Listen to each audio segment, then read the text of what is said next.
Conférence débat sur la situation du livre au Gabon ce vendredi 25 juin 2021 à l'Institut français de Libreville. Vous aurez les détails dans cette édition d'information d'où nous parlerons également de la fin du séminaire sur le ciblage et la fouille des navires à l'hôtel Boulevard de Libreville. C'était donc hier. Vous aurez les détails avec Naomi Semba, Désiré Mbieningon et Floris Mapango dans ce journal. Bonsoir à toutes et à tous, mesdames et messieurs, bienvenue à cette principale édition d'information du week-end dont je me fais le plaisir de vous présenter. Passons rapidement au développement de nos titres. Comme annoncé, on parle de la fin du séminaire sur le ciblage et la fouille des navires ce vendredi 21 juin 2021 à l'hôtel Boulevard aux Akaye à Libreville. Désiré Mbieningon et Floris Mapango pour plus de précisions. Clôture du séminaire de formation ce matin à l'hôtel Boulevard d'Akaye sur le ciblage et fouille des navires, débuté le 21 juin 2021. Une action soutenue par la République de Côte d'Ivoire et le Gabon, ainsi que la coopération française via la Direction de la coopération de sécurité et de défense. Guillaume de Beauregard, formateur, nous explique l'intérêt de ce stage. Alors l'intérêt d'un stage, il est d'apporter des débuts de solutions aux problématiques de l'insécurité maritime dans le golfe de Guinée. Comme vous le savez, l'insécurité maritime passe par beaucoup de volets. Ça peut être la piraterie, ça peut être la pêche illégale, mais aussi, de plus en plus, les trafics en tout genre, et notamment le narcotrafic. Les navires qui transitent dans le golfe de Guinée, qui est un nœud de passage extrêmement important entre les différents continents, par exemple entre le continent américain et l'Europe, le golfe de Guinée constitue une zone stratégique. Le Camerounais Jean-Thierry Mendoa, lauréat de cette formation, satisfait. Ça a été un grand avantage pour moi parce que j'ai pu avoir de nouvelles connaissances dans les méthodologies de fouille. Parce que désormais, c'est vrai que c'est quelque chose que je sais bien faire vu mon domaine de définition. Mais après, je pense qu'il y a eu un ajout côté méthodologie précise de fouille, c'est-à-dire savoir aller là où il faut, développer des réflexes en termes de cache, des différentes caches pour certains bateaux qui font dans le narcotrafic ou bien de la contrebande ou alors la clandestinité. Désormais, on sait à peu près comment aller vraiment dans le bon côté de la fouille. Monsieur Guy Salas, directeur général de la Chambre de commerce, remplaçant le directeur général de la marine marchande empêchée, déclare la fin des travaux. Je voudrais, au nom de la direction générale de la marine marchande, remercier l'ISMI et la coopération française pour avoir bien voulu organiser ce séminaire à Libreville. À vous les participants, je dirais simplement qu'après 5 jours de formation, vous êtes désormais outillés aux techniques de fouille et de ciblage de navires. C'est un plus pour vos différentes carrières et sachez que chacun de vos pays compte sur vous pour mettre en pratique les connaissances acquises tout au long de ce séminaire. Sur ce, je déclare clos le séminaire sur le ciblage et la fouille des navires. Ce séminaire qui a commencé le 21 juin 2021 a finalement pris fin ce vendredi 25 à la satisfaction générale des participants. L'expert français dans le domaine, Patrice Pavard, nous donne ici l'importance de ce séminaire au micro du Désiré Mbieningon sur ces images de Floris Mapango. Je fais partie de la direction nationale des gardes-côtes des douanes de La Rochelle, de France, et j'appartiens en fait à la brigade garde-côtes de La Rochelle. Voilà, je suis en fait marin et à la fois aussi je suis en fait formateur national à l'école des douanes de La Rochelle. Voilà, au niveau en fait de tout ce qui est fouille des navires de commerce. C'est dans cette prérogative-là que j'ai été invité par l'ISMI à venir en fait participer à cette formation au Gabon. Et donc en fait j'ai collaboré avec mon autre collègue à animer cette formation. C'est tout simplement en fait dans un premier temps c'est d'apporter une technicité et de partager en fait un savoir mais c'est pas forcément de l'expert vers en fait les collègues stagiaires, c'est plus en fait partager un savoir aussi des stagiaires vers nous, vers les experts, voilà, et d'apporter en fait des éléments techniques concernant en fait la fouille des navires de commerce. En gros, en somme, en fait, un navire de commerce, c'est comme si vous fouillez un hôtel et une entreprise. Et donc, ça demande en fait une technicité bien précise. Et aussi, ça demande en fait de cibler des parties bien précises du navire. Voilà. Tout à fait autre chose. À présent, mesdames et messieurs, on parle de la conférence débat sur la situation du livre au Gabon, ce vendredi 25 juin 2021 à l'Institut français de Libreville. Les détails dans ce reportage sur ces images de Ariel Nzao. Conférence débat sur la situation du livre et de la lecture au Gabon ce vendredi 25 juin 2021 à la salle 400 de l'Institut français de Libreville.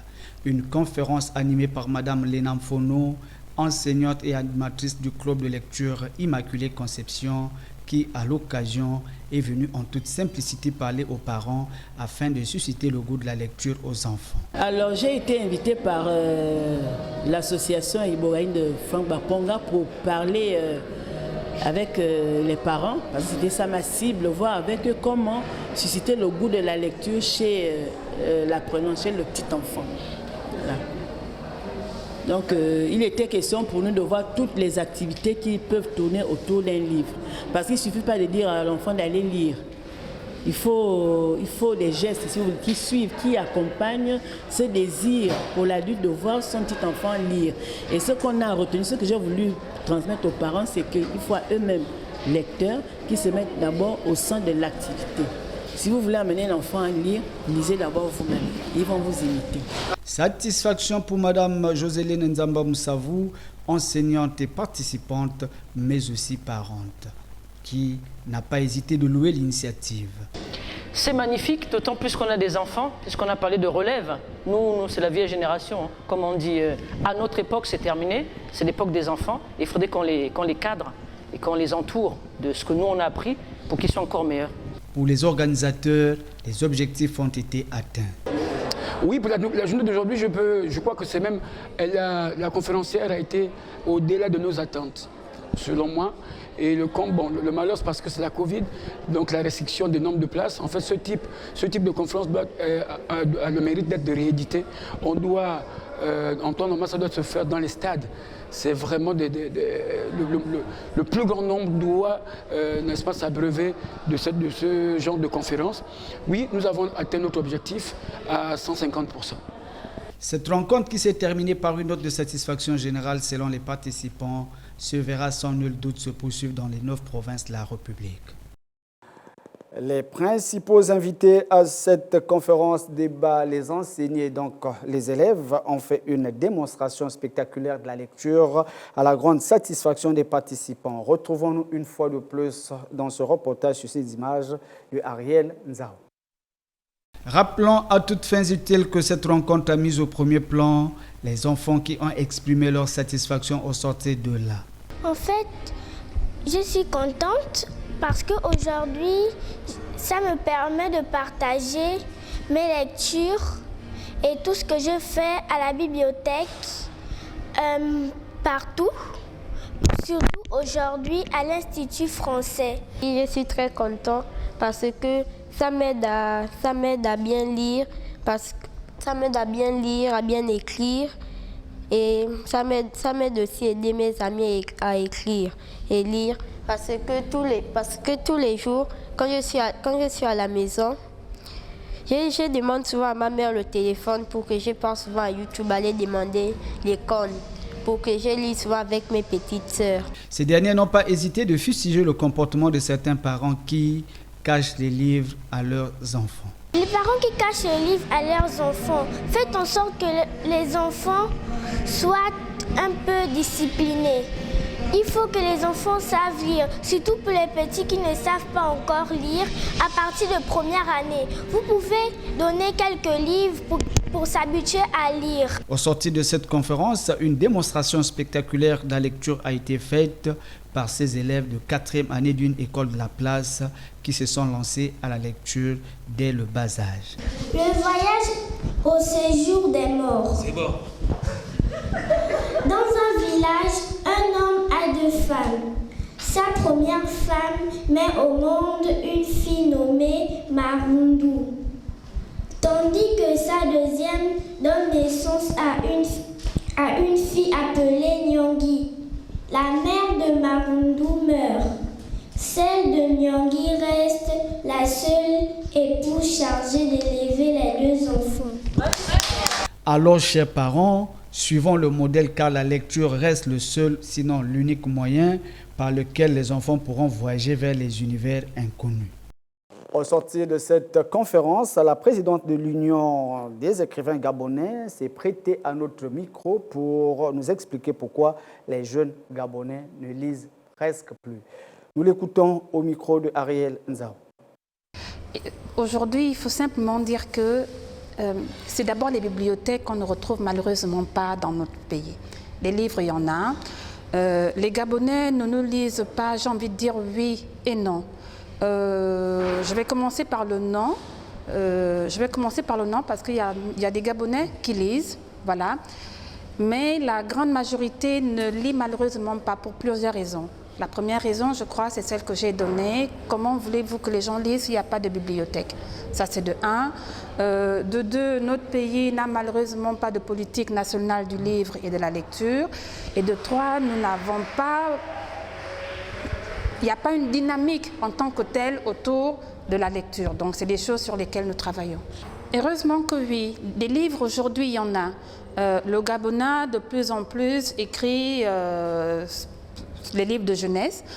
Mais comme je vous disais, le tour, ce n'est pas seulement d'écrire. Le tour, ce n'est pas seulement qu'il y ait des livres de jeunesse. Il faut qu'il y ait des activités, n'est-ce pas, autour de la lecture. Il faut que le parent gabonais apprenne à intéresser son enfant à la lecture. Il faut que le parent gabonais apprenne à aller acheter le livre pour l'offrir à son enfant, ce qui n'est pas fait. Généralement, nous n'achetons que des livres qui nous sont commandés, donc qui nous sont obligés par l'école. Je crois que nous avons été élevés, pour la majorité, notre génération en tout cas, par des parents qui ne savaient ni lire ni écrire. Mais nos parents, chaque soir, nous disaient des contes. D'accord? Nos parents nous éduquaient. Le parent actuel, malheureusement, ne prend plus le temps d'éduquer son enfant à travers la lecture ni le conte. Il achète la télé, il achète le téléphone, il place tout ce qu'il y a à placer et il donne comme ça l'autorisation à la rue, j'ai envie de dire, pour éduquer son enfant. Voilà, nous sommes presque arrivés à la fin de ce journal, mais avant que de se dire au revoir, comme d'habitude, parlons cette fois-ci de micro-trottoir. Que pensez-vous des relations amoureuses entre collègues au travail? Les avis des uns et des autres dans ce micro-trottoir. Suivant. Entre collègues, hommes et femmes au travail, moi je vois que non. L'homme doit rester dans un autre bureau, la femme aussi, dans un autre bureau. Il ne faut pas que les deux se collent. Ça peut arriver qu'ils peuvent soit être copains, copines, ça peut arriver. Parce qu'on ne sait jamais que le diable peut tenter, le diable est là. Tu peux envoyer ta femme au bureau, voilà, son collègue qui est en train de taper d'eau là-bas. Sur plusieurs plans, une relation de sexe opposé au sein du travail peut être d'un côté bien, ou de l'autre côté aussi pas bien. Si c'est pour la performance, en fait.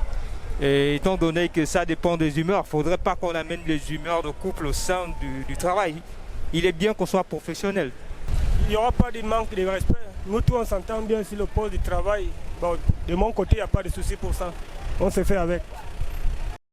À mon avis, si la femme connaît bien son travail, l'homme connaît bien son travail, le reste là, c'est les comportements qui nous accompagnent. Moi, je ne vois pas du mal où la haine va s'installer dans ça, en tant que chacun connaît bien son travail. Le respect, au moins, le respect même, il doit être bien installé au milieu de nous pour respecter notre travail, pour que chacun gagne son morceau de pain pour aller nourrir nos enfants à la maison. Je ne vois pas le rôle de la haine là-dedans.